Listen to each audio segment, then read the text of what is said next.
Hari Om. We shall begin the program with the invocation. I request Brahmachari Sajanji to please come forward and do the invocation.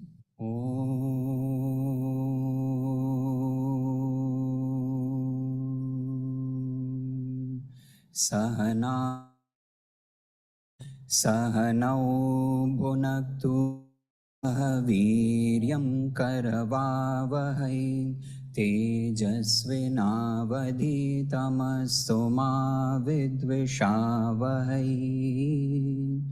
Om Shanti Shanti Shanti. Hari Om Shri Gurubhyo Namaha. Hari Om. Hari Om. I shall now request Shri Kirti Bhimaji, the CEO of Tara Cultural Trust, to please come forward and give the welcome address. Hari Om. Thank you, Sunita ji. What better timing on Gurudev's 108th Jayanti year. The Vedanta Vijnana Course starts today, in person at Sandeepany Sadhanalaya, Powai, and online via Zoom. It is my privilege and honor to stand in front of you all today. On behalf of Chinmaya International Foundation, Chinmaya Seva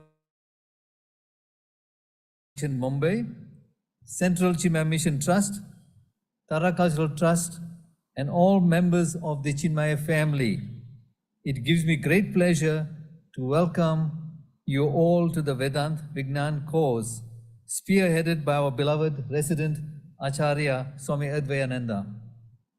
We also welcome our dearest and loving Pujya Guruji to bless us all. Now, I will hand it over to our MC, Sunati ji, to take the program forward. Hari Om, welcome. Hari Om. I'll just give you a brief introduction of the course that is about to begin. Vijnana implies deep knowledge and clear wisdom.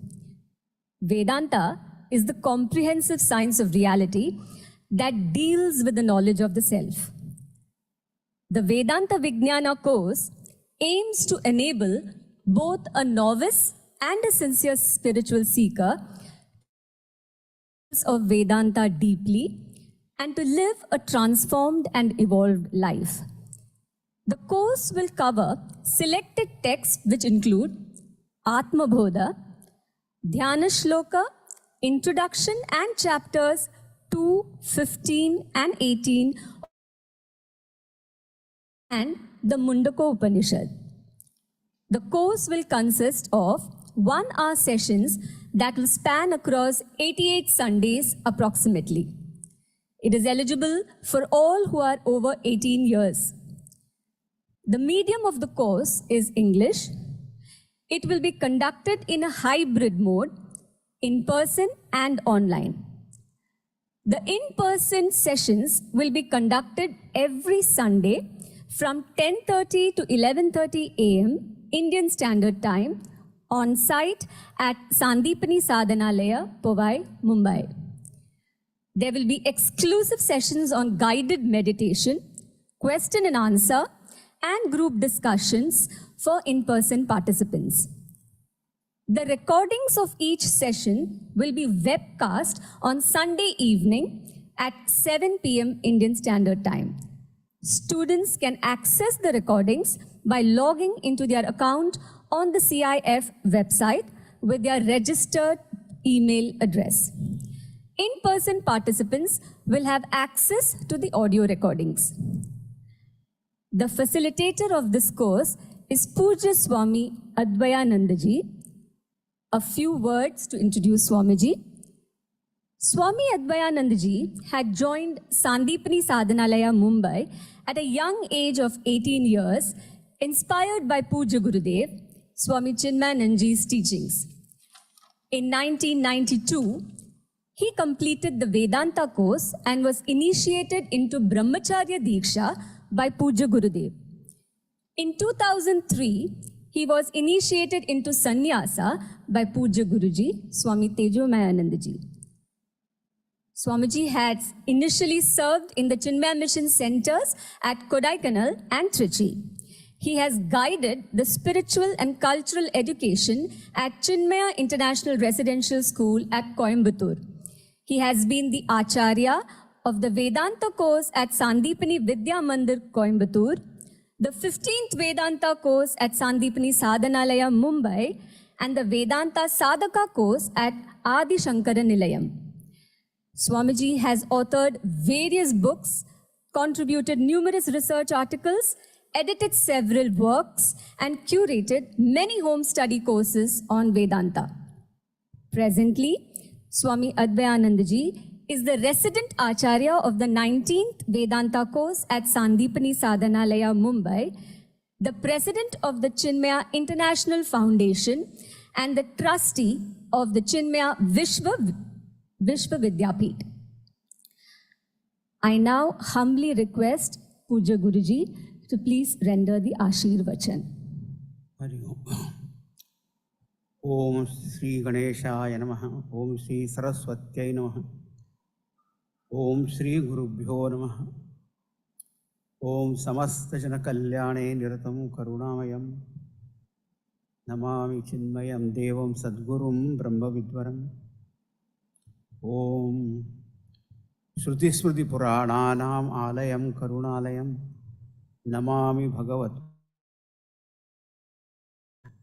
Hari Om. A very hearty welcome to you all, great aspirants for gaining spiritual knowledge. Vedanta Vijnana Pathyakram. The word for course is Pathyakram, which is now beginning just today.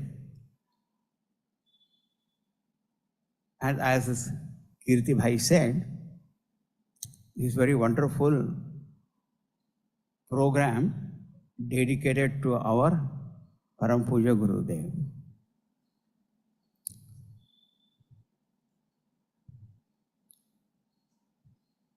In the 13th chapter of the Bhagavad Gita, Bhagavan indicates one particular quality, which is combination of two actually. He says, Adhyatma Jnana Nityatvam Tattva Jnanartha Darshanam. In order to gain this most precious knowledge, the quality that is required is steadfastness in the Adhyatma Jnana. This study we do through our books, satsang, teachers, on all that. That is one. But what he says, Tattva Jnanartha Darshanam. Whatever we read, study, and understand, we should be able to very see the truth of that statement. That's called Tattva Jnanartha Darshanam. Otherwise, only mechanically, literally, if we just read and don't see the truth of it, then that is not complete. I'll give a simple example. We all seek happiness in life. And generally, the material objects, there where we seek that happiness. Vedanta reveals to us and also by logic and by our experience, we can understand that happiness is not the quality of any object, and happiness itself is not an object. If it was a quality, then all would have gained happiness from the same objects. But what if even a given person gets bored with that object? It's very clear that happiness itself is not an object, and it is not the nature of any object, not property of it. And there are only two things. One is called subject, I, and the other is object. And object does not have that happiness. But we all have experience of happiness. So the source of happiness can be only my own self. Now, we can understand this from the Shruti, from the Vedanta, Upanishad Shruti, by Yukti also, logic also we understand, and our own experience also tells. But if we still continue searching that happiness in the world of objects, we have not seen the truth of that statement. Right? So this pursuit of Atma Jnana is called Adhyatma. Adhyatma means that knowledge which is centered on the one's own self. So that we gain through the study of our Vedanta Shastra and Upadesh and all that. But are we able to see the truth of it? Again, our craving for the same thing continues in the outside objects. So the study is there, but Artha Darshanam is not there. One more example. We'll study that a seer of a pot, owner of a pot is different from that pot. That we understand very easily. Therefore, the seer and owner, knower of the body is different from that body. But our attachment and identification still continues with the body so much. So now we have seen this by Shruti Yukti Anubhuti. But so Bhagavan so beautifully says, Adhyatma Jnana Nityatvam. Steadfastness in that knowledge, the pursuit of that knowledge is one thing, but he also says Tattva Jnanartha Darshanam. Seeing the truth of every statement, that which is made there in the Upanishad. To see that truth, and by our own experience in that life. That is what is the Vedanta Vijnana. Vedanta Vijnana.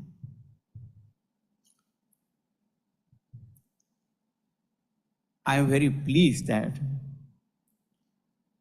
Swami Advayananda is just the right person to just unveil this Vedanta. Just now you heard about him. So he has taught, has practiced, and living that Advaya Ananda, non-dual bliss. So, on this occasion, I invoke grace of Bhagavan Jagdishwar, blessings of Puja Gurudev, Bhagavan Shankaracharya ji, whose book Atmabodha you will be studying. Sadashiva Samarambham Shankaracharya Madhyamam Asmadacharya Paryantam Vande Guru Paramparam. In gaining this knowledge, this Guru Parampara is the most important thing. That means it is not only knowledge of some one rare individual alone, but there is a succession of Guru Shishya, and it is verified by so many. Right?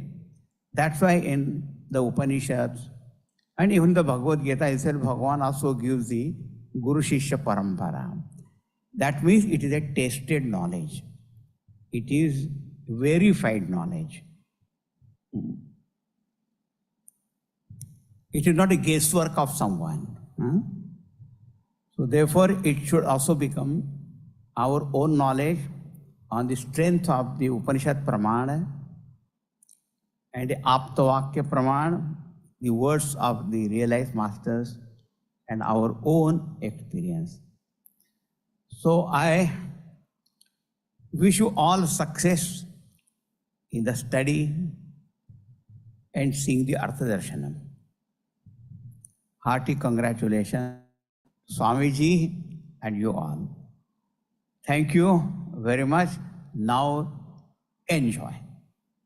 They say in the flight, sit back, relax, and enjoy. There in the airline, whatever, sit back and go to sleep. Don't go to sleep. We have slept enough. So we have to wake up only. Okay? Atma Bodha. Hari Om Shri Gurubhyo Namaha. Hari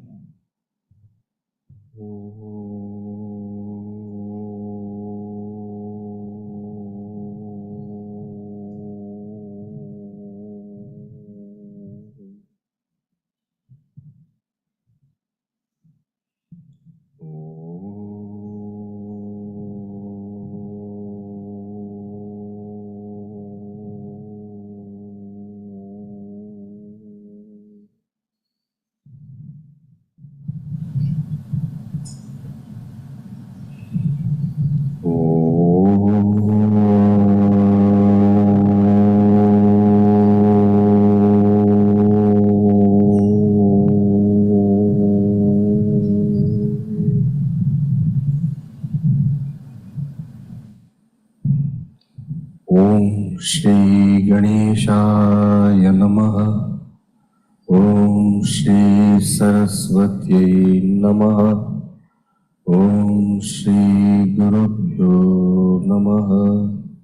Shruti Smriti Purana Alayam Karunalayam Namami Bhagavad Pada Shankaram Loka Shankaram Samasta Jana Kalyane Niratam Karunamayam Namami Chinmayam Devam Sadgurum Brahma Vidvaram Mukam Karoti Vachalam Pangum Langhayate Girim Yakrapatamaham Vande Paramananda Madhavam Paramananda Madhavam.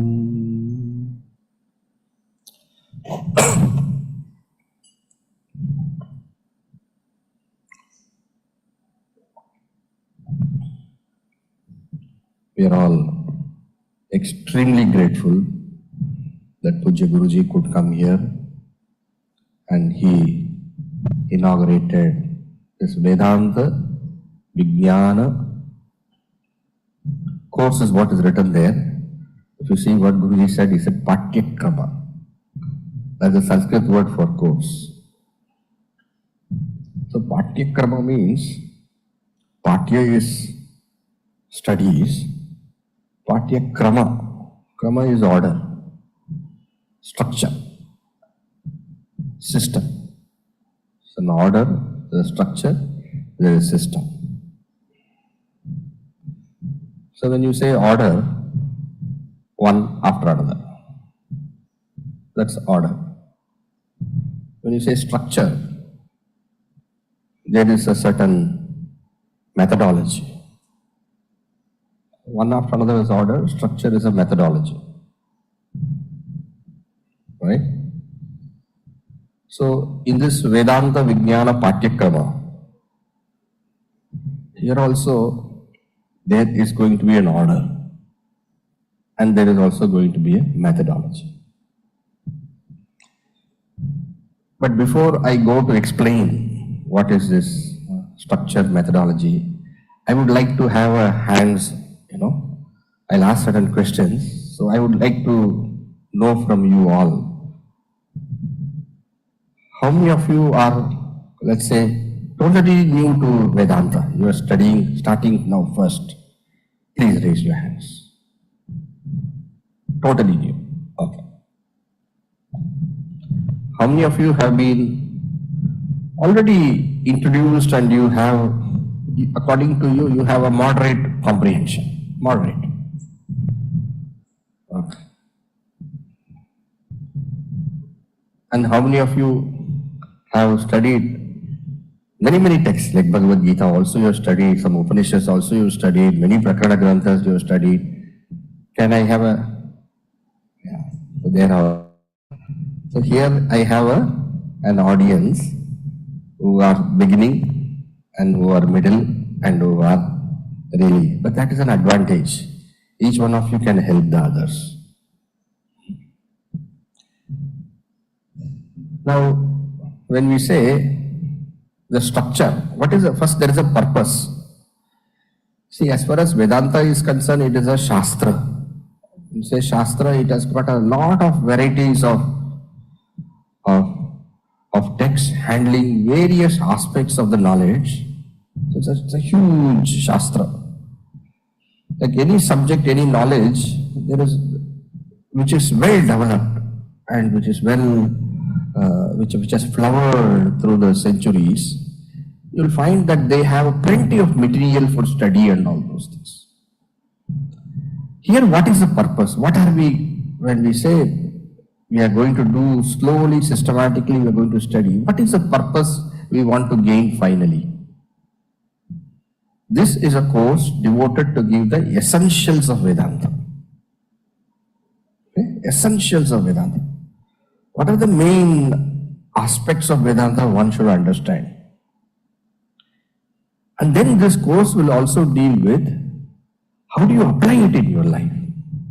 How do you make it beneficial for yourself? So the essentials of Vedanta for application in daily life. This is in one line the purpose of the entire Vedanta Vijnana course. What did I say? Can you please tell me? The essentials of Vedanta for application in daily life. So naturally, essentials of Vedanta have to be given. Now, here again, when you say essentials of Vedanta, we have to pick up those texts which will give you the essentials. The first text we are choosing to study is a text, Atma Bodha.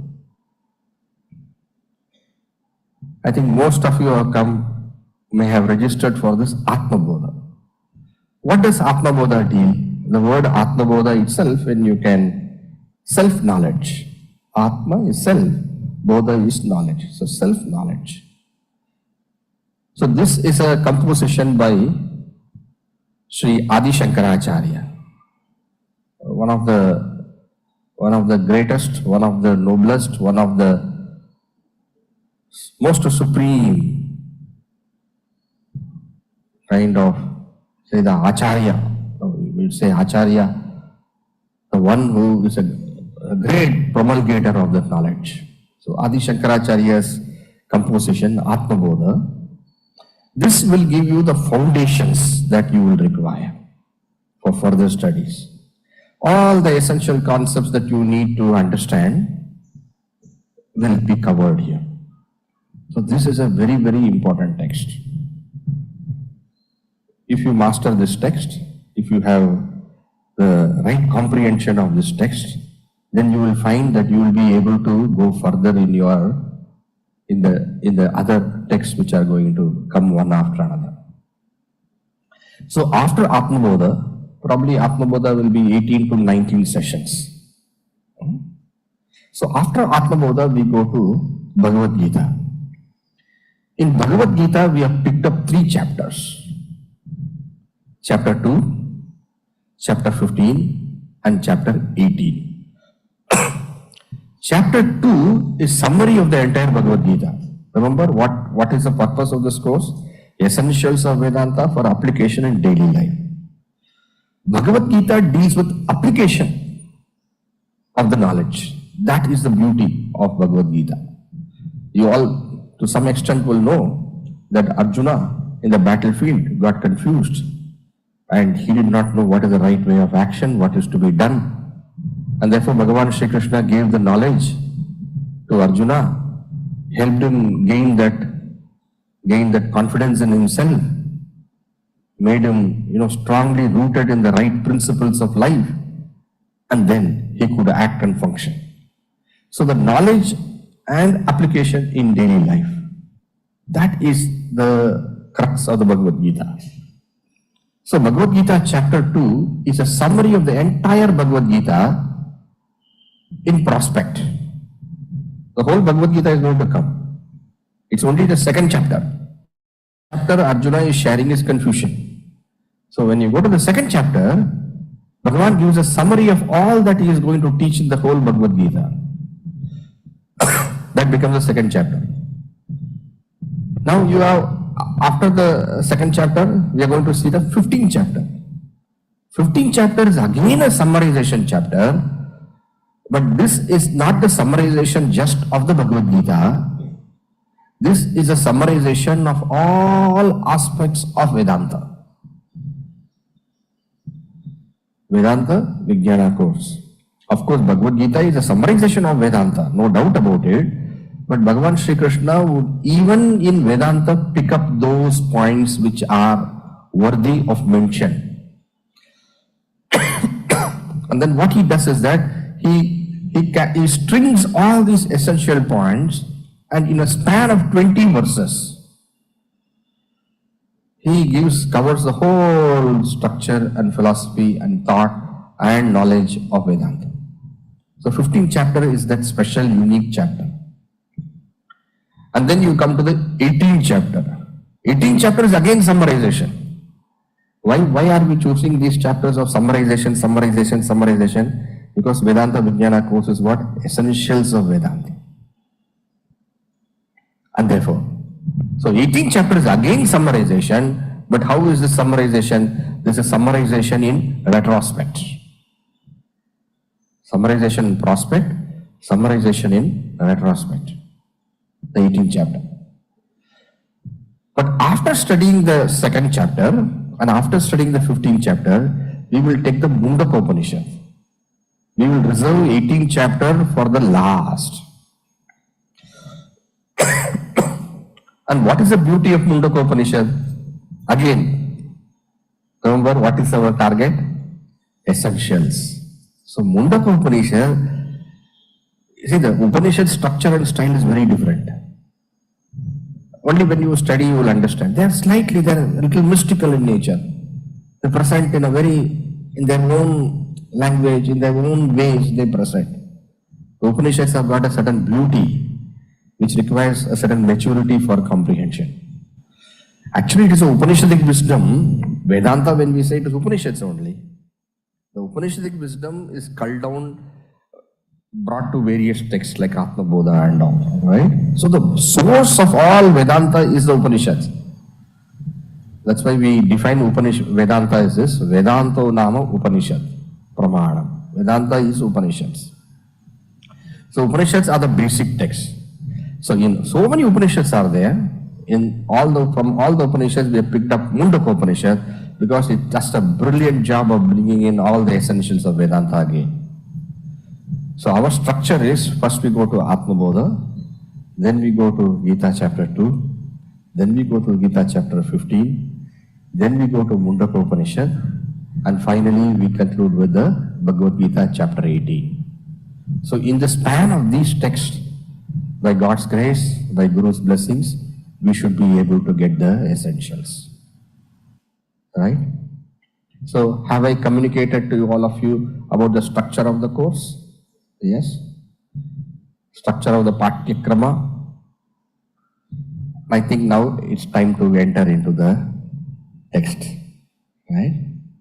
Do you all have the Atma Bodha with you? Atma Bodha? How many of you do not have? Oh. Did you not get a letter saying you should have Atma Bodha book? The email must be there. Must be there. Just came to know about it, you came. That is perfectly okay. Now probably if you don't have, please use it with the other person who is nearby. But next session definitely you will require text. There are some people sitting in the back. Can you all come front so that I can see you all?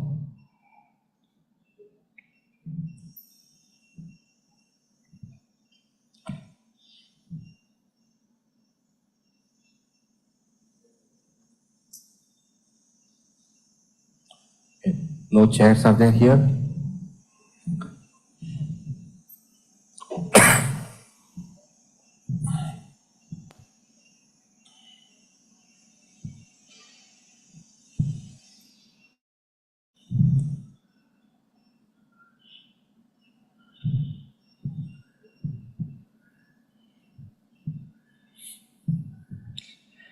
Shall we start? All of you are ready? Yes. Sit back and relax. Sit back and be alertly relaxed. Okay? We start. So I'll chant the verse. You please repeat after me. That way. Tapo bhikshina papana Shantanam vitaragina Mumukshunam apekshyoyam Atmabodho vidhiyate. Together. Tapo vikshina papana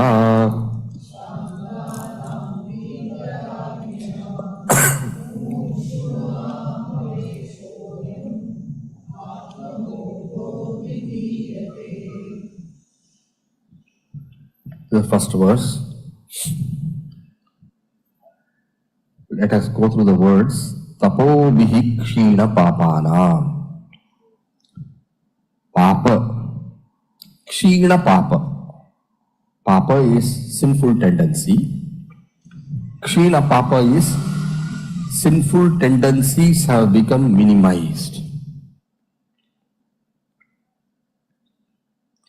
Not destroyed, minimized. What is sinful tendency?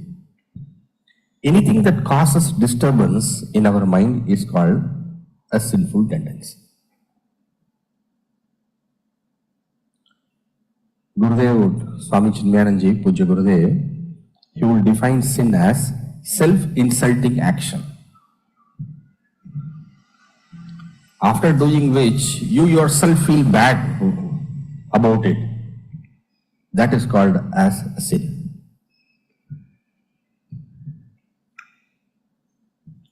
So sinful tendency, you can say, are those tendencies which cause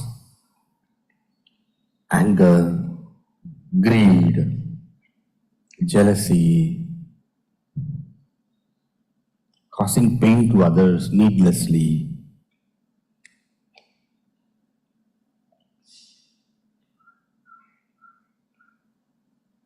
So these kind of thought structures which in the mind, if it is there, which takes away our ease and peace, they are all called as sinful tendency. So what is sinful tendency?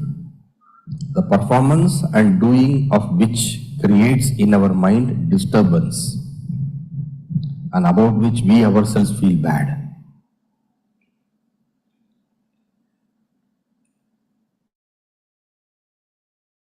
desire, anger, greed, jealousy. When I say desire, what I mean is selfishness. Okay?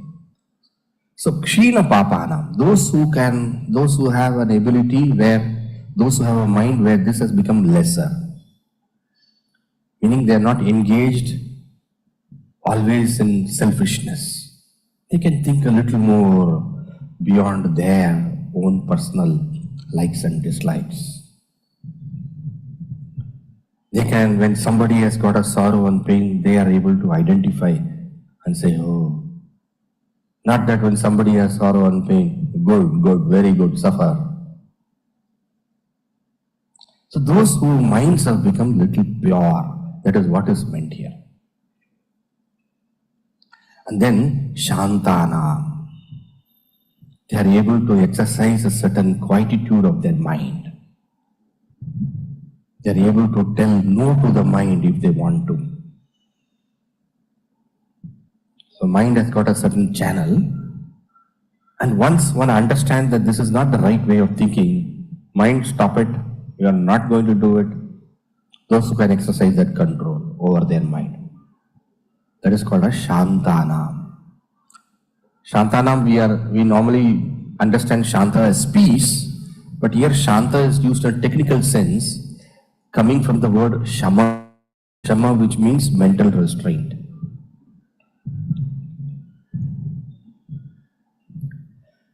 Vita Raginam. Raga is attachment. Raga is not being objective in life. Raga is to be occupied with our own likes and dislikes. So Vita Ragina, those who can free themselves from likes and dislikes and look at life objectively. What all we said? Those whose minds have become little pure, those who can exercise a certain amount of control over their mind, those who can be free from likes and dislikes and be objective about things, and then Mumukshuna. Those Mumukshu is what? Mumukshu is one who wants freedom. Moktum Ichuhu Mumukshu, one who wants freedom. But Swamiji, our country is free long back. 1947 we became free. What do you mean those who want freedom? Those, not that freedom in the sense like there is some physical bondage, somebody has tied you up and all. Those who feel that they have an untapped potential of the highest order. They want to free themselves from their own restrictions. We think we are free, but we are all slaves for our own impulses, sensory impulses or mental impulses. We are not free because we are always in search of happiness. We are not free because we are bound by our own wishes and wants. We are not free because when we want to be happy, still we are sad. We are not free because we have no choice with respect to suffering. We have no freedom because we have taken ourselves to be the body, ourselves to be the mind. We are restricted by our own thinking and our own thoughts. Mukshuna, those who want to have a freedom of the highest order. Those who want to become free from their own physical, mental and other kind of limitations which everyone accepts to be natural.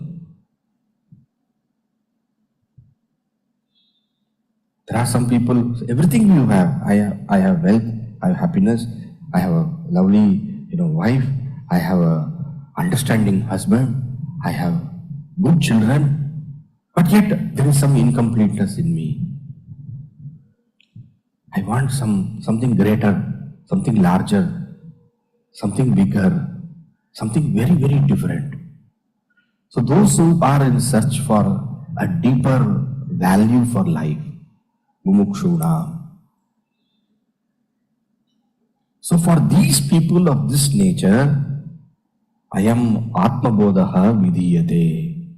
This knowledge of self, self-knowledge, this text dealing with self-knowledge, this text which will give us self-knowledge, clarity about ourselves. Atmabodha Vidiyate. Vidiyate is prescribed. Okay? This is verse number 1. Can I explain in short verse number 1 again? There is a certain kind of people for whom this knowledge of self is given. That is what the first verse means. Who are those certain kind of people? Those who have got a certain amount of purity of mind. Certain amount, a good amount of purity of mind. And those who can say no to the mind when they want to. That indicates mastery of mind. So one is purity, another is mastery. Vitaragina. They are able to be objective in life. Likes and dislikes, they can see out of it. Then Mumukshuna. The one who deeper sense wants to find a deeper sense. Who in spite of everything is fine or not fine, it doesn't matter. But one who says, I want a greater fulfillment. I want freedom. I want liberation. So those who have this kind of seeking, of all these things, the word mumukshu is difficult to explain. Mumukshu means one who wants freedom. But one who wants freedom means what? One who is not satisfied with the present state of his living and life. And this not satisfied with the present state of living and life is nothing to do with wealth or prosperity or relationships or business or they may be good only, nothing. See, when Bhagavan Buddha said that I want liberation, I want freedom, and he sought for the highest knowledge, what was lacking for him? It's not that. It's not the physical. It's something deeper from inside. I want a deeper fulfillment. I want.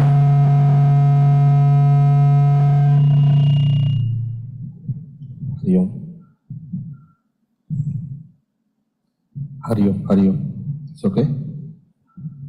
So, one who seeks for the deeper sense, a deeper fulfillment, and a deeper purpose, and a deeper completeness. That for such a person, this text Atma Bodha is prescribed. And what is the meaning of the word Atma Bodha? Self-knowledge. Okay? Now we go to the second verse. What is the second verse saying? Bodhonya sadhanebhyo hi sakshat mokshaika sadhanam pakasya vahnivat jnanam vina moksho na siddhyati. Together. Bodhonya sadhanebhyo hi sakshat mokshaika sadhanam pakasya vahnivat jnanam vina moksho na siddhyati. So it was said in the earlier verse, mumukshuna, for those who seek liberation, Atma Bodha is given, the knowledge of the self is given.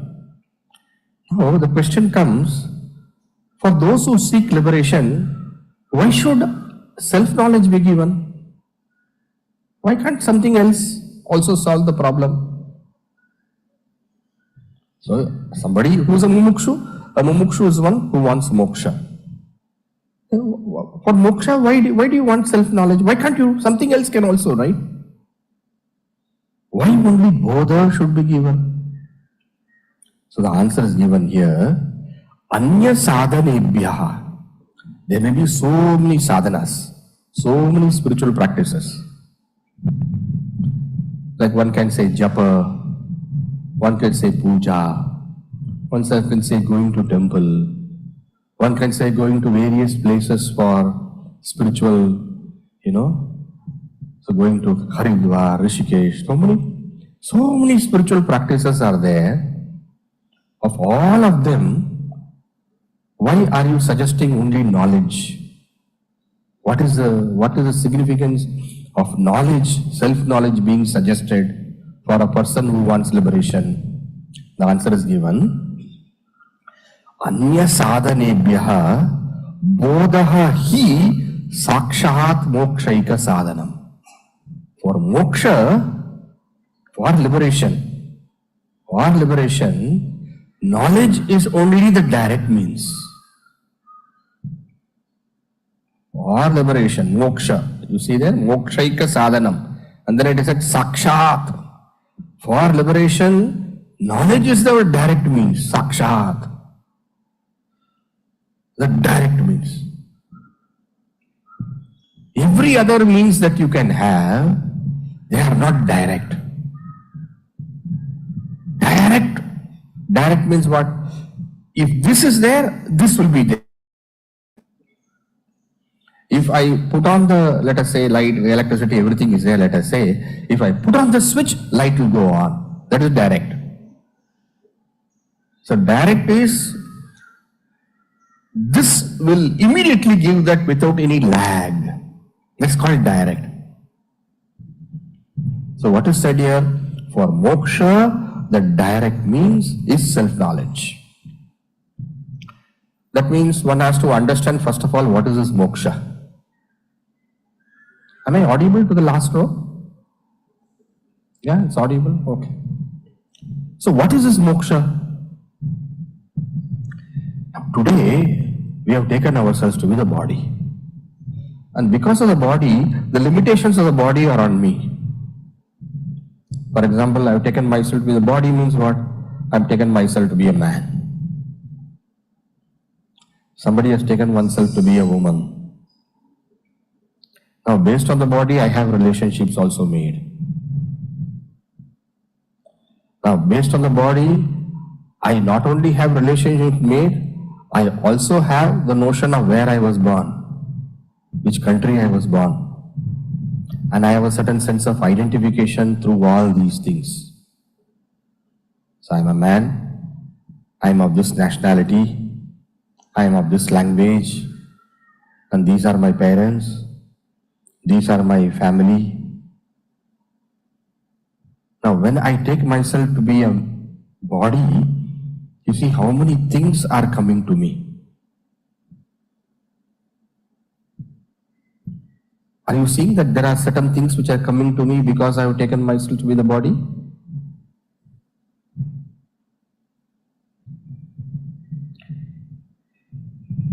Various things which are added to me because I am the body. I take myself to be the mind. Now when I take myself to be the mind, the pains and the sorrows of the mind becomes mine. The agitations and the problems of the mind become mine. I think some problem is there. You have to, audio may be here or something. So when I take myself to be the mind, all the thoughts, so suppose let us say in the mind there is anger coming. Then what happens? I am angry. In the mind let us say there is some sadness there. I become sad. In the mind, let us say there is some desire. I become desirous. Now, I am taking all that of the mind also to be mine.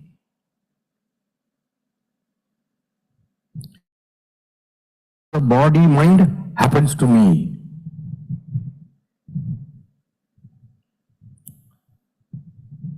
So, all kinds of things I put on myself, and I have a sense of burden, bondage, a certain sense of what is all these things? Why has all these things? All kinds of problems and pains and sufferings. Because of my identification with the body, because of my identification with the mind. Because of me taking myself to be something else which I am not.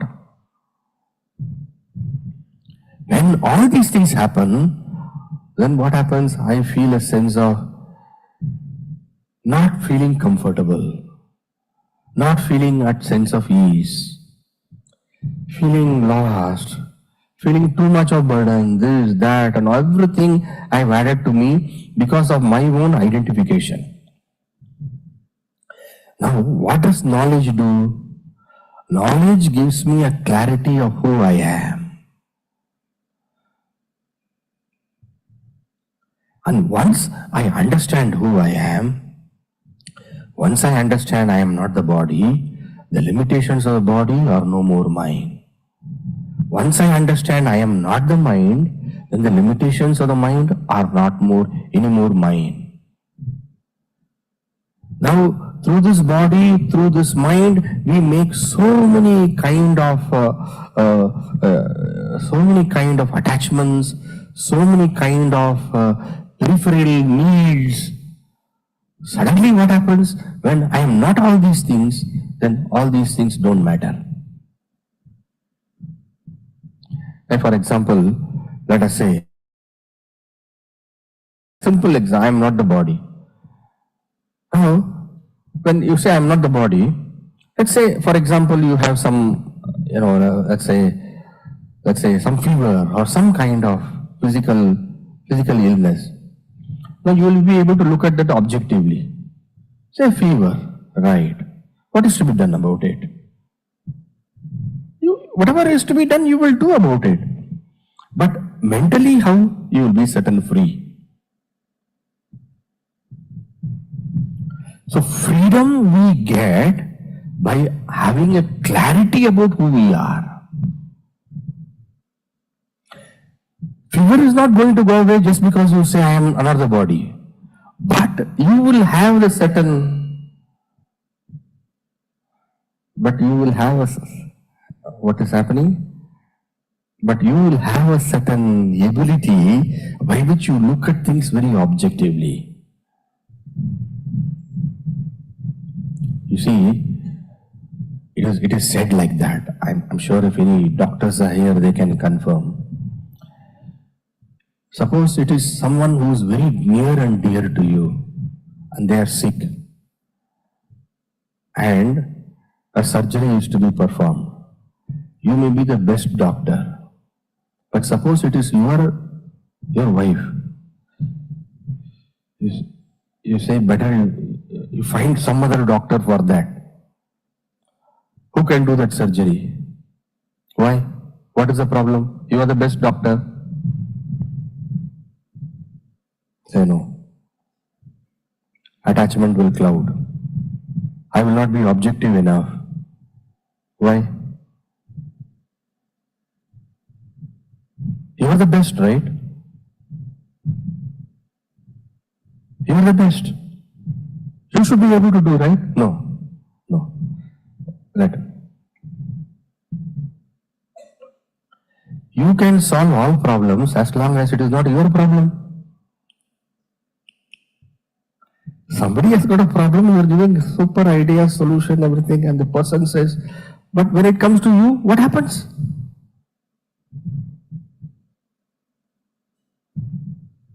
Please see, where there is attachment, where there is no objectivity, where there is some kind of blindfold over us, not that exactly there is a blindfold, something is there, we lose track of what is the right way of action.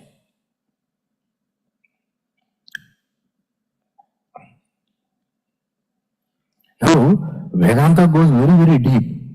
Vedanta even asks you the question, are you the body?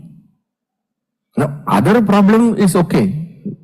Now, we take the body to be ourselves. Vedanta says, are you the body? Vedanta asks you a question, are you mind? They ask you deep questions. I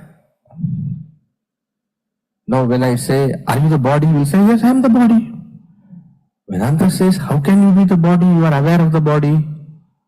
What you are aware of, you cannot be you.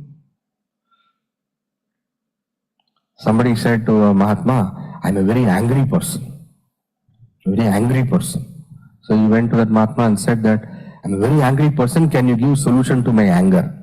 The Mahatma said, okay, I will give you a solution to anger, but where is your anger? Show. He said, it's anger. You said you're an angry person, no? If you're an angry person, then anger is. If you're an angry person, anger is part of you. Where is anger? Show. If it is part and parcel of you, it is you. Think little carefully. We say we are the body, we say we are the mind, but are we always with the body and the mind?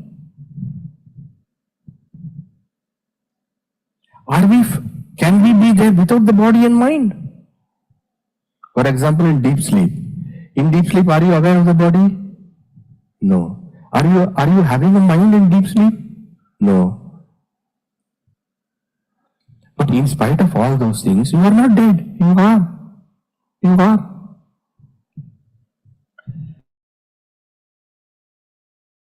We have a confusion about who we are. And this is causing all the problem. The moment we understand who we are, really who we are, then you will find for yourself the bondages which come to you because of the wrong thinking of who you are. All those things will cease and immediately you will be free. Our problem is caused by wrong thinking and the solution will have to be right thinking. Now, Atma Bodha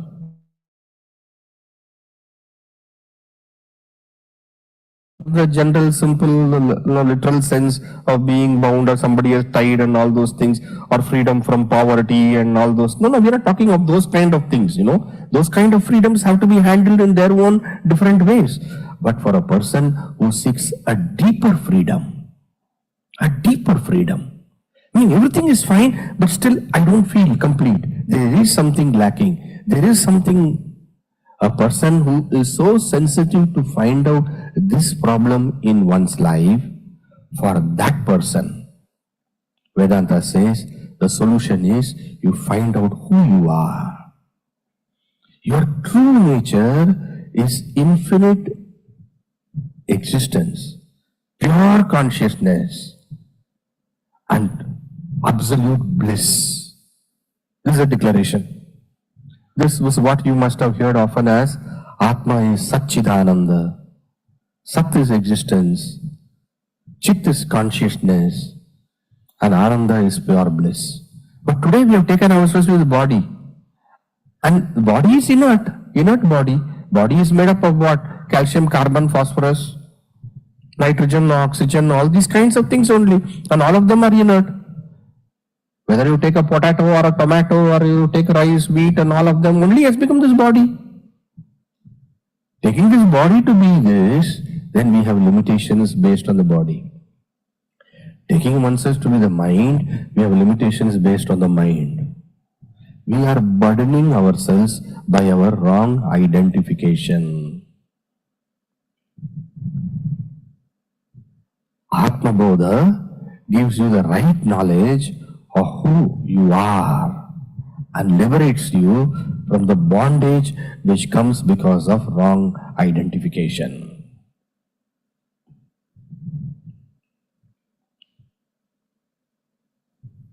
Right? What does Atma Bodha do? Atma Bodha gives you the right knowledge of yourself so that you can be free from the bondages which come out of wrong identification.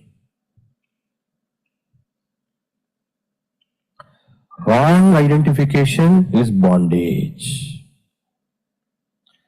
Discovering our true nature is liberation. So, for someone who wants to be free of bondage, the solution is self-knowledge.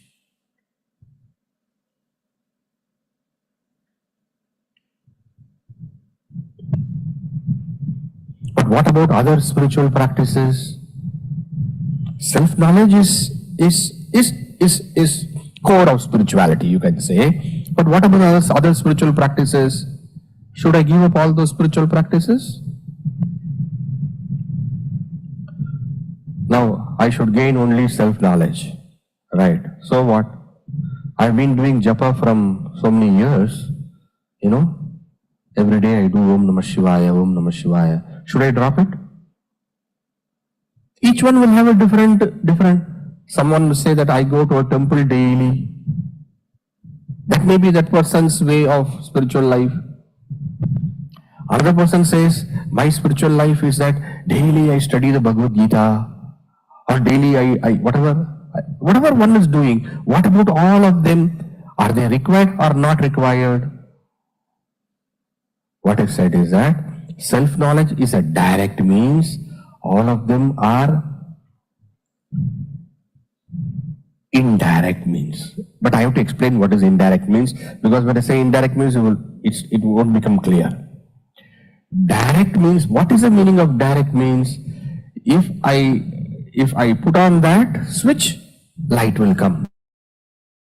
What is indirect? I get up from here, I walk down, right? Then walk down the steps, then I go a little forward. All these things I am doing. All these things I am doing. And finally, what do? After doing all those things, I put on the switch. For the fan to go on, that switch, putting on the switch is a direct means. But rest of things, are they required or not? They are required, because they help you finally to come to the direct means. Are you getting what I'm saying? Indirect, direct. Indirect is what helps you to come to the direct. Each one will have to find out what is good for oneself. As what is that indirect? That will be separate, different for different persons.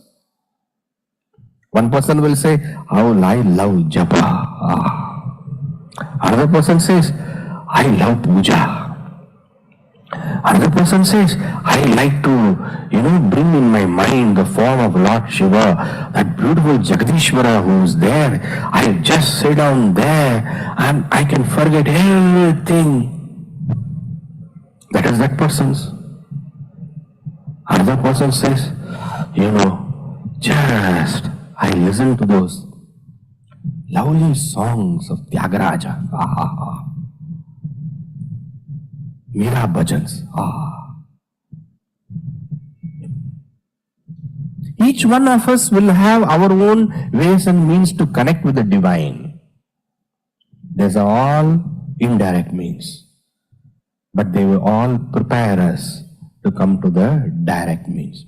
What is the direct means?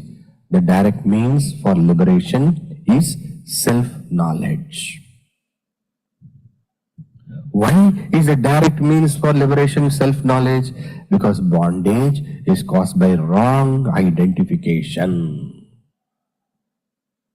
Bondage is caused by wrong identification. What do you mean wrong identification? Taking oneself to be the body, taking oneself to be the mind, taking oneself to be the intellect, taking oneself to be all these things what I think presently I am. From this comes all my bondage. Bondage has not come just like that. I made a mistake. Through the mistakes, all bondages are coming in. Suppose I take myself to be my shadow. I have taken myself to be my shadow. Then whenever any vehicle goes on top, I will jump. Why? Because I have taken myself to be the shadow. If I misunderstand myself to be something else, then I will be troubled by what all things happen to that. I have today misunderstood myself to be the body. Then whatever problems and troubles are happening to the body is my trouble, I suffer. Whatever troubles and problems are happening to the mind is my trouble, I suffer. So suffering and bondage is caused by what? By misunderstanding. By misunderstanding. What is misunderstanding? Misunderstanding myself. Vedanta declares I am to be. Of course, we have to discover that for ourselves. Vedanta is declaring, but we have to find out for ourselves. Just because Vedanta tells you are Sachidananda, you don't become Sachidananda. You have to find out for yourself, you are Sachidananda. And that is what Atma Bodha is going to help us. It's going to help us to make that discovery. So what does he say? As compared to other means, which are many, japa, puja, dhyana, so on and so forth, Atma Bodha is what? The direct means for liberation. An example. The beauty of Atma Bodha is, for every concept you have an example. What is the example given? Pakasya vahnivat. Just as for cooking fire. Just as for cooking, fire is a direct means. For cooking, fire is a direct means. So many things you may do to enable cooking. You will wash the utensils. Let's say, for example, you have to go to the kitchen. Morning, it's, everything lights off, lights are all. So you may go inside, you may switch on the light, you may probably clean the cooker, clean all those places. It's all the yesterday's night, some droppings are there. You clean all those things. And then afterwards, probably, you take the gas lighter. And then afterwards, probably, you put on the gas also, you turn it on. And then finally you put on. Now fire has come. Now cooking will start. The moment you put on the fire, cooking will start. The moment you apply Atma Bodha, you will get liberation. But to come to that Atma Bodha, you may need other things also. What was said before? For the one whose mind is quiet, right? Shantanam. For the one whose sinful tendencies have all kind of weakened off, who's pure at heart. For all those things, you will require other sadhanas. But for coming to liberation, just as for coming to cooking, fire is a direct means. In the same way, to come to liberation, what is a direct means? Self-knowledge is the direct means. Am I communicating? So, indirect means direct means. Shall I use a Sanskrit word for this? Sakshat sadhana, parampara sadhana.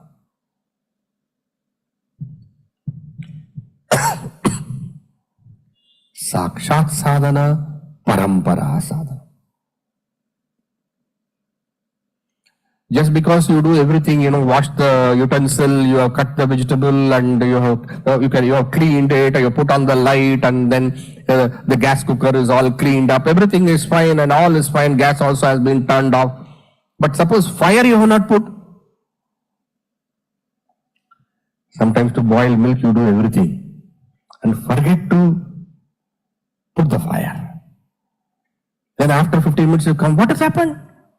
It is same. Why?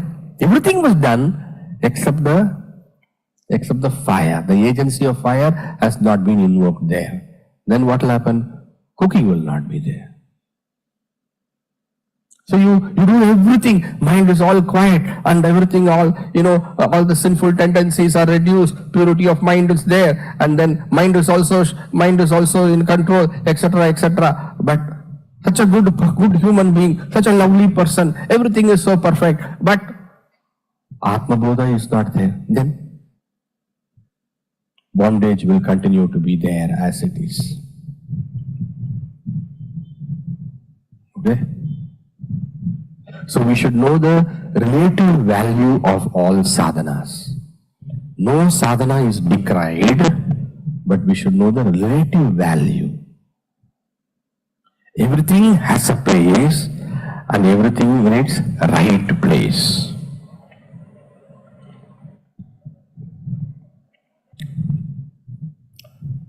Jnanam vina mokshaha na siddhyati. That means what?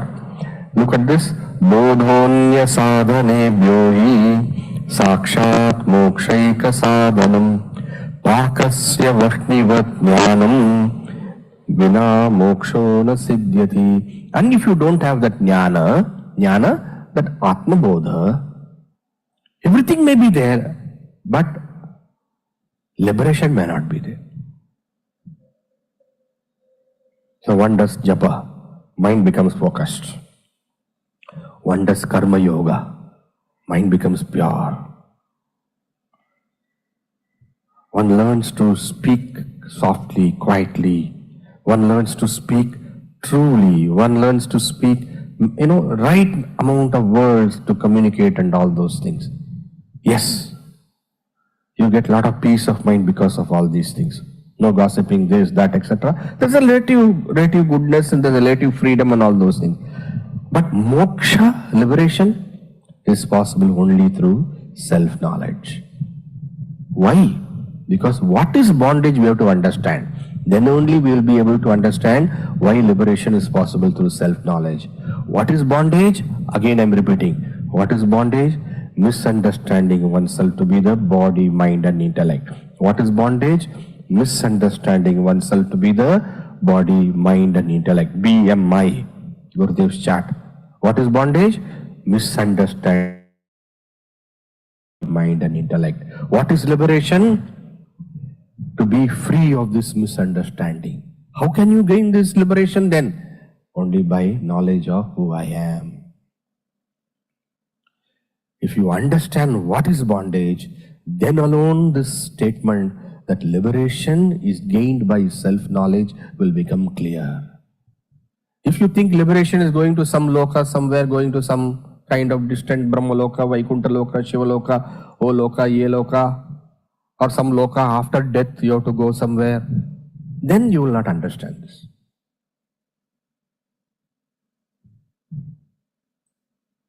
If you have a wrong definition of liberation, the right definition of the right purpose of self-knowledge will not make sense. Okay? Am I communicating? Okay? So you see what the Shastras are telling you. How to gain liberation? Gain self-knowledge. And what is liberation? Freedom from bondage. What is bondage? Again and again you are telling the same thing. This important point we will forget. What is bondage? Nobody is any tying us anyone. We have tied ourselves by ourselves. We have made the mistake.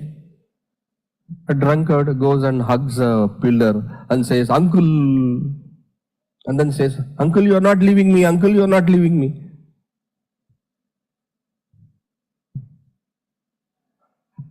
So we make the identification of the body, saying, "I am body." Body did not tell, "I am you." Mind did not tell, "I am you." We are telling, "I am mind." Then everything in the mind will be our problem.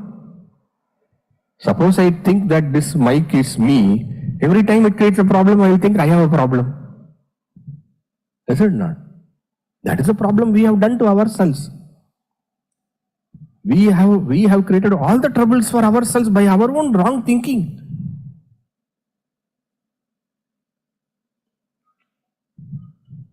Our own misunderstanding has created all the problems. And therefore, misunderstanding can only be cleared by understanding. There is no other solution. Misunderstanding can be cleared by being a good person.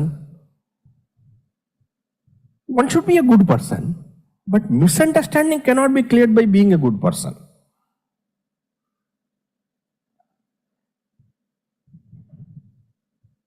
No. I want to clear misunderstanding. So what?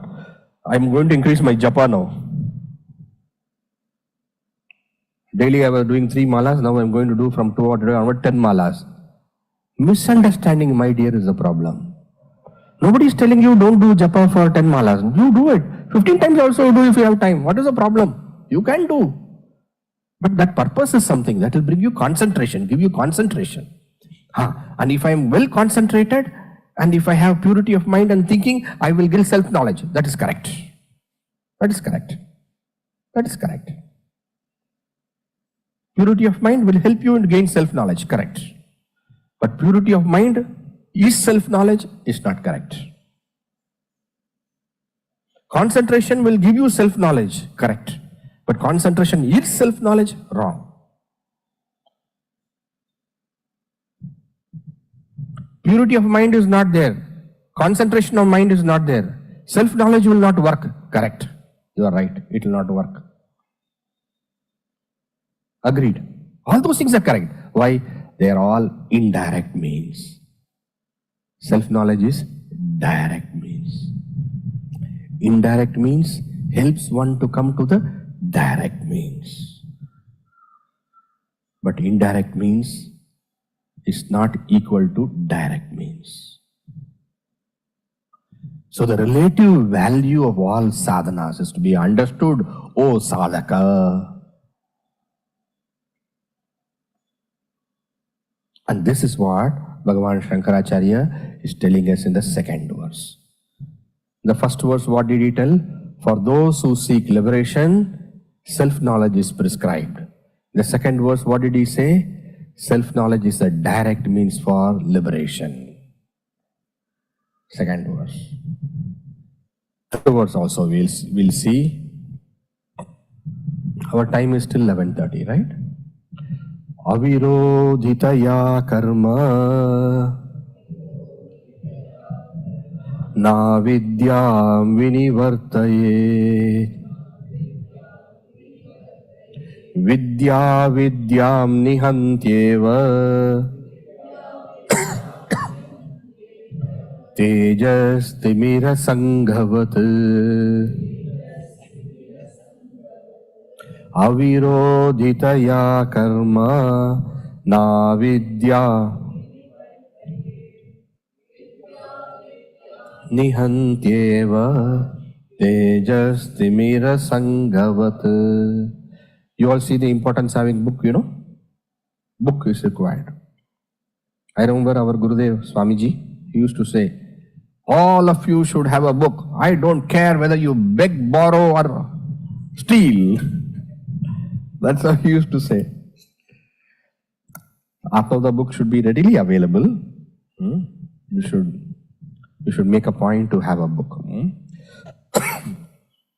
So what is said here, you see, avirodhitaya karma. Karma is action. Action. Action here refers to all the various other sadhanas. What we referred earlier as indirect means. Okay?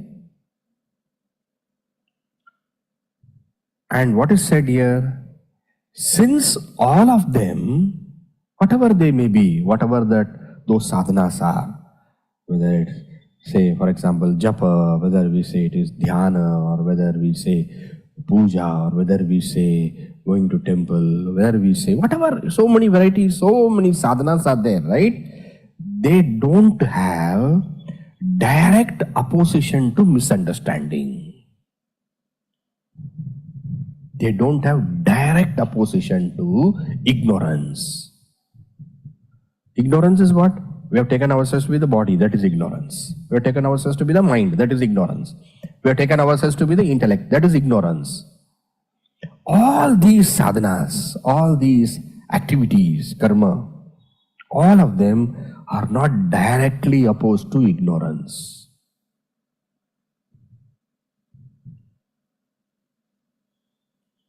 What is directly opposed to ignorance? Vidya avidyam nihantyeva.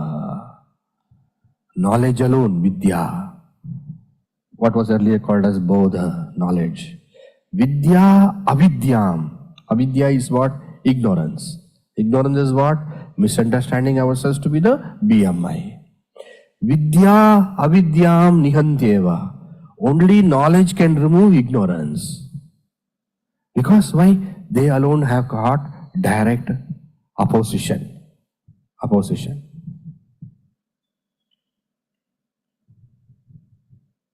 Direct opposition to ignorance is there only for knowledge.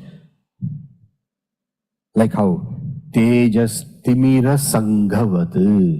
Again example.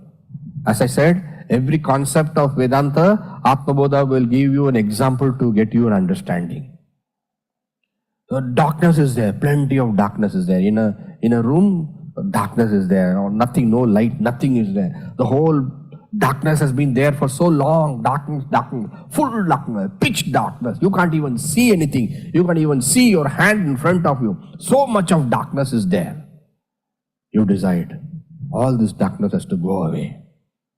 Where is the broom? Broom, please bring me a broom. And then you see the broom is small. Bring me a big broom. And a big broom somebody brings you. And you go into that room full of darkness. What are you going to do? You want to remove darkness. Sweep away darkness. You can sweep the darkness away for, let us say, 10 years also. Darkness is not going to go away. You're a hard-working person. So what? Hard-working. I'm determined. Okay, what are you going to do? Bring a hose pipe, water. I have to take away the darkness, clean away the darkness. And you water the whole place, on and on and on and on with water. Why? What are you doing? Uncle, what are you doing? Beta, you know what I'm doing? Putting an end to darkness. Will it remove? There's only one means to remove darkness. And what is that? Put a light. Bring a lamp. Light it. Bring a candle. Bring in a torch, a flashlight. And what happens to darkness? Gone.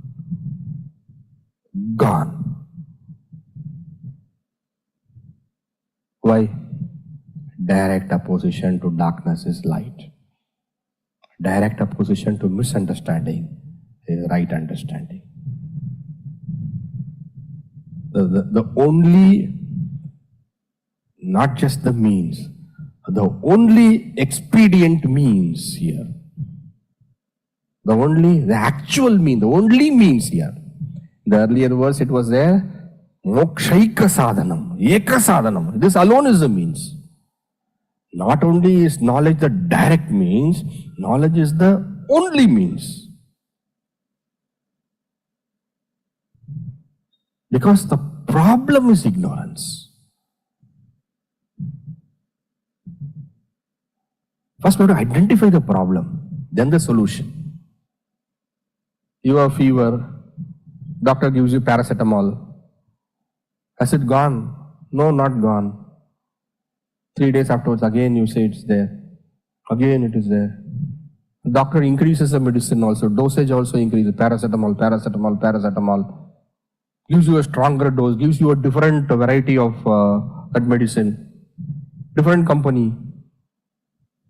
But what is the problem? If the problem is not rightly identified and the solution is given, then the solution will not work because the problem is not identified. The solution has to be against the problem. Solution cannot be just a solution. The solution has to be against the problem. And then one finds out that is not just fever, it's malaria. Then the right medicine is given, quinine or whatever medicine is given, and it works. The person is free of fever. Why? The problem was rightly diagnosed. Anywhere to solve a problem, first the diagnosis should be right. Our bondage, our suffering is because of misunderstanding. Our problem is because of lack of right understanding. Our problem is because of taking ourselves to be the body, mind and intellect. This is the problem. This misunderstanding can only be removed by the knowledge of ourself, not by any other way. Like how Tejaha Timira Sangavat, a dense darkness. Timira Sangha is a dense darkness. Is removed by light alone, no other means. Okay? So now we have gone through 3 verses of Atma Bodha. What is the way to study Atma Bodha? What is the way we are going to do Vedanta Vijnana course? Always have a book in hand, number 1. Keep a notebook ready to take down notes. Second thing. And third, what you do, when you go back home, revise through it once. Revise through the notes once. And then you have the book. The book is a commentary of Gurudev Swami Chinmayananji. Very beautiful commentary. To the point. Excellent.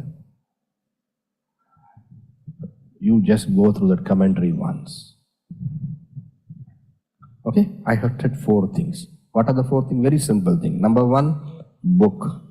Number 2, notebook. Number 3, revise. Number 4, go through the commentary. When I can do all those things? You have 1 week. 1 week you have. Okay. And we will also have doubt clarification sessions and all. Whenever you have doubts. Also, we will find a method by which you are all on site. So there can also be sessions where you have group discussions. Online, those who are attending to the session, will provide you an opportunity also for a discussion forum. So online you can go and you can also discuss with all of them who are studying. There's so many hundreds of people who are doing this course, right? So all of them are not here. It's hybrid mode. So all of you are here, others are doing online. So you can use the discussion forum. Even forum, not a problem, because you have to 1 week afterwards only. If you go to the discussion forum, you will also get an opportunity to discuss with everyone. And then you can also study that way. And today it was, somebody said it's a very good idea. They said, make this available, Swamiji, for all. Let them see whether they can. So I think some of you have brought also people whom you wanted to see whether they will understand, right? Am I right? Or some of you have just come to, how many of you have just come like that to see, please? Okay, few of you have come here. Right. Very, very happy that you took this opportunity to just come. And I thank all the others who encouraged them to come also. This is the greatest knowledge you will receive. This is Adhyatma Vidya. Bhagavan Shri Krishna says, Adhyatma Vidya Vidyanam. Of all knowledges, I am the Adhyatma Vidya, self-knowledge. Okay? So I would also suggest one thing. Each one of you, if you wish to, nothing I'm going to say you must do. Each one of you, if you wish to, bring one more person next time. Okay? They will have many questions. They'll say, look, you will understand, I won't understand these things. Number 1, they'll say, I cannot understand these Swamiji people and all. That is another type of,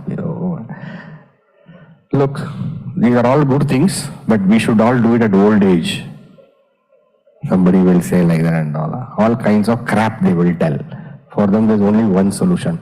You come and see for yourself whether you find it useful or not. Okay? Just give them an opportunity. Let them come and see for themselves. Okay? And also, those who are online, I'm very, very happy that you could join. I'm sure wherever you are, you will be studying. Do sincerely study. And when you study, please study with great bhava and feeling. Do not just sit down with a cup of coffee and then in between drink, and then don't do that.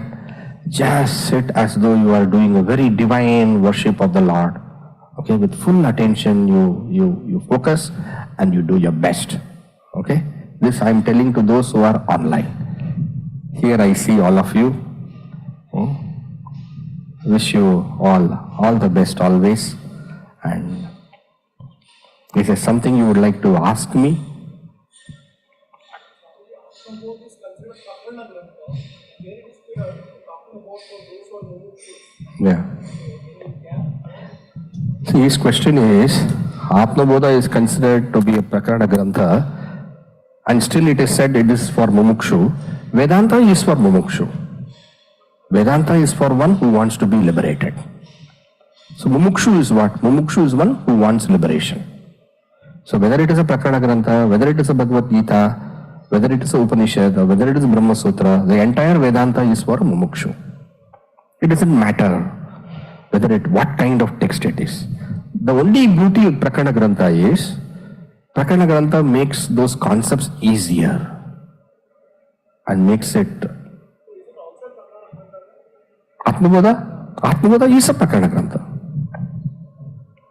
Prakarana Grantha literally means topical text, but what Prakarana Grantha actually means is basic text. Basic text. Before we enter into deep text, we do the study of the basic text. Atmabodha is a basic text that way.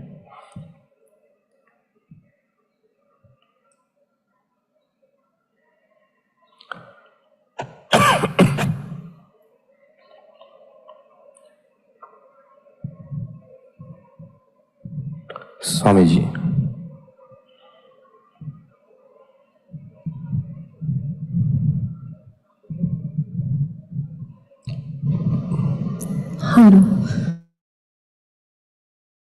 Said that we are not the body, not the mind, not the intellect.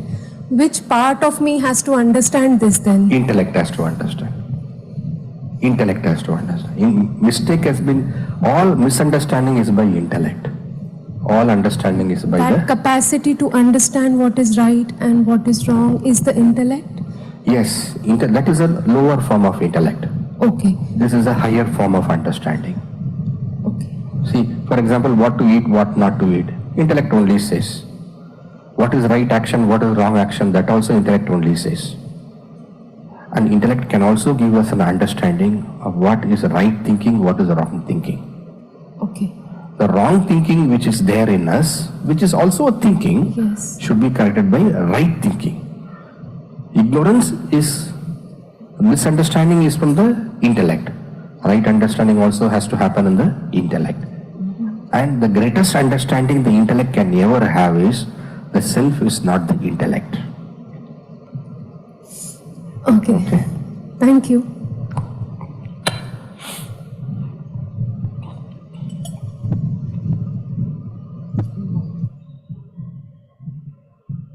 There are a lot of people who want to ask. Hari Om Swamiji.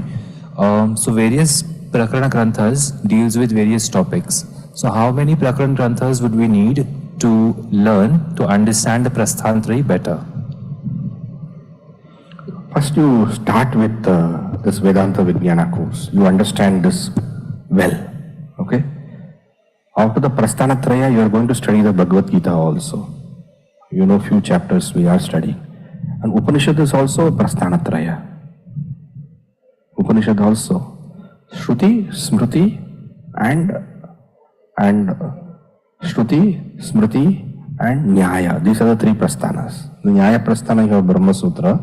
The Shruti Prasthana you have Upanishads. In the Smriti Prasthana you have Bhagavad Gita. So you are giving an introduction to that. Okay. Once you keep studying this, then I will also tell you what further to study. Okay. Let's go step by step. Not think what all things you have to study now. Now you are starting this study. You study, focus this. We are plunged directly into the text without much introduction and all those things. Right? So get into the full mode. Let's sit for a few minutes. Internalize the understanding what we have gained today.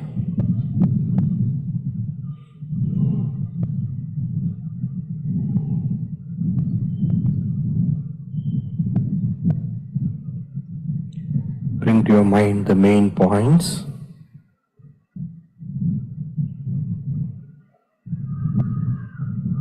Direct means, indirect means, sakshat sadhana, parampara sadhana.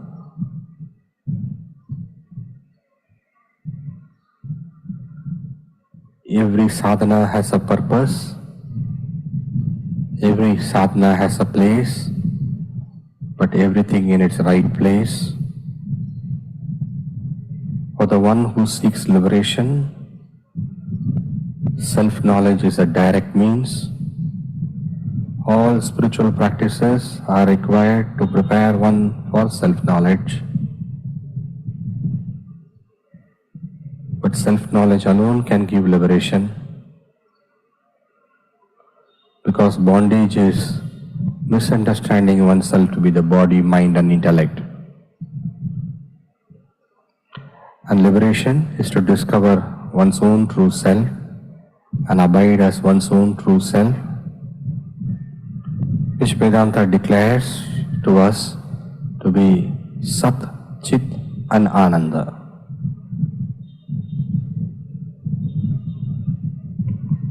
And this discovery is made possible by self-knowledge, because self-knowledge alone can put an end to ignorance.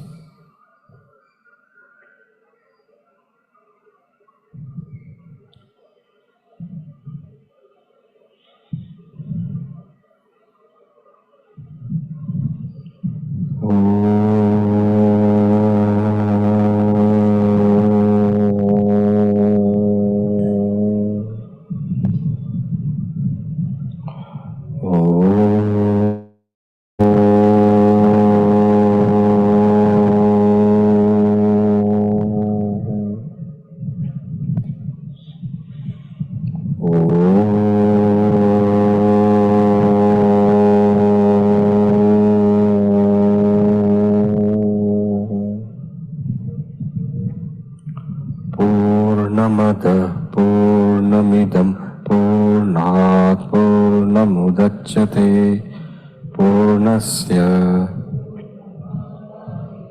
Purnameva Vashishyate. Om Shanti Shanti Shanti. Harihi Om Shri Gurubhyo Namaha.